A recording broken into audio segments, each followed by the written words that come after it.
ಇವರು ಅಸಲಿಗೆ ರೈತ, ಆದರೆ ಕುದುರೆ ಸವಾರಿ ಕಲಿಸ್ತಾರೆ. ಬರೋಬ್ಬರಿ 16 ಕುದುರೆಗಳನ್ನ ಸಾಕಿದ್ದಾರೆ. 16 ನಾಟಿ ತಳಿಯ ಹಸುಗಳ ಜೊತೆಗೆ ಕೋಳಿ, ಪಾರಿವಾಳ ಸೇರಿದಂತೆ 16 ಜೀವಿಗಳನ್ನು ಸಾಕಿದ್ದಾರೆ. ವಿಶೇಷ ಅಂದ್ರೆ ದರ್ಶನ್ ಪುತ್ರ ವಿನೀಶ್ ಕೂಡ ಇವರ ಬಳಿ ಕುದುರೆ ತರಬೇತಿ ಪಡಿತಾ ಇದ್ದಾರಂತೆ.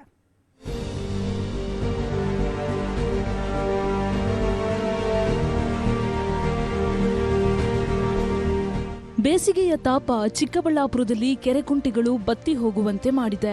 ಕಠಿಣ ಪರಿಸ್ಥಿತಿಯಲ್ಲೂ ನೂರಾರು ಮೂಕ ಪ್ರಾಣಿಗಳಿಗೆ ಯಾವುದೇ ಕೊರತೆಯಾಗದಂತೆ ನೋಡಿಕೊಳ್ತಿದ್ದಾರೆ ಈ ಯುವಕ.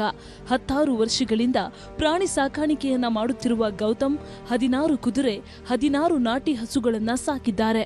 ಬಿಸಿಲಿಗೆ ಪ್ರಾಣಿಗಳು ಸುಸ್ತಾಗಬಾರದು ಅಂತ ಸಾಕಷ್ಟು ಕಾಳಜಿಯನ್ನ ವಹಿಸ್ತಾರೆ. ಇನ್ನು ಫ್ರೀ ಸಮಯದಲ್ಲಿ ಕುದುರೆ ರೈಡ್ ಕಲಿಸುವ ಗೌತಮ್ ನಟ ದರ್ಶನ್ ಪುತ್ರ ವಿನೀಶ್ ತೂಗುದೀಪ್ಗೂ ಕುದುರೆ ರೈಡಿಂಗ್ ತರಬೇತಿ ಕೊಡ್ತಿದ್ದಾರೆ. ಚಿಂತಾಮಣಿ ತಾಲೂಕಿನ ನಾರಾಯಣಹಳ್ಳಿಯ ತೋಟಕ್ಕೆ ಬಂದು ಕುದುರೆ ಸವಾರಿಯನ್ನ ಕಲಿತಿದ್ದಾರೆ. ಏನೇ ನಮ್ಗೆ ಈ ಬರೋ ಕಾಲದಲ್ಲಿ ನೀರು ತೊಂದರೆ ಎಲ್ಲ ಏನೇ ಇದ್ರೂ ನೀರು ಪರ್ಚೇಸ್ ಮಾಡ್ಕೊಂಡು ನನ್ನಾಗಲಿ ಟ್ಯಾಂಕರಲ್ಲಿ ಓಡಿಸ್ಕೊಂಡು ಬೇರೆಯವ್ರ ಹೊಲದಿಂದ ನೀರು ಮಾತಾಡಿಕೊಂಡು ನೀರೆಲ್ಲ ಸುಧಾರಿಸ್ಕೊಂಡು ಮಾಡ್ತಾಯಿದ್ವಿ.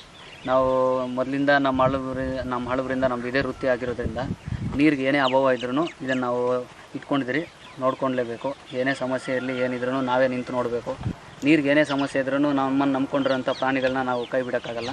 ಕೇವಲ ಕುದುರೆಗಳಷ್ಟೇ ಅಲ್ಲ, ಗೌತಮ್ ಬಳಿ 4 ಎಕರೆ ಕೃಷಿ ಜಮೀನಿದ್ದು ಕುರಿ, ಮೇಕೆ, ಹಸು, ಕೋಳಿ, ಪಾರಿವಾಳಗಳನ್ನ ಸಾಕಿದ್ದಾರೆ.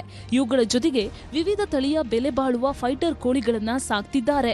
ತೋಟದಲ್ಲಿ ಮಾವು, ಸಪೋಟ, ಅಂಜೂರ ಗಿಡಗಳಿದ್ದು ಪ್ರಾಣಿಗಳಿಗೆ ನೈಸರ್ಗಿಕ ಆಶ್ರಯ ತಾಣವಾಗಿದೆ.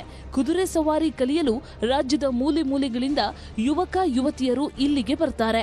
ಈಗ ನಾನು ಇಲ್ಲಿ ಹಾರ್ಸ್ ರೈಡ್ ಕಲೀಲಿಕ್ಕೆ ಒಂದು 8 ತಿಂಗಳಿಂದ ಬರ್ತಿದ್ದೀನಿ.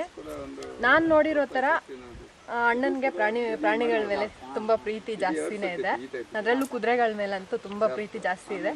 ಮತ್ತು ಇಲ್ಲಿ ಕಲಿಸೋ ಥರ ಹಾರ್ಸ್ ರೈಡಿಂಗ್ನ ನೀವು ಎಲ್ಲೂ ಕಲಿಯೋಕ್ಕಾಗಲ್ಲ.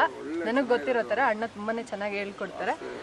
ಪ್ರಾಣಿಗಳ ಮೇಲೆ ಪ್ರೀತಿ ಇದ್ದರೆ ಚೆನ್ನಾಗೇ ನೋಡ್ಕೊತಾರೆ. ಬಿಸಿಲ ಬೇಗೆ ಬರಗಾಲದ ವಾತಾವರಣ ಸೃಷ್ಟಿಸಿದೆ. ಆದರೂ ಪ್ರಾಣಿಗಳಿಗಾಗಿ ತನ್ನ ಬದುಕನ್ನ ಮೀಸಲಿಟ್ಟಿರುವ ಗೌತಮ್ ಮಾತ್ರ ಯಾವುದಕ್ಕೂ ಕೊರತೆ ಮಾಡದೆ ಪ್ರಾಣಿಗಳನ್ನ ಸಾಕ್ತಿದ್ದಾರೆ. Dattatreya M, news 18, Chikkaballapur.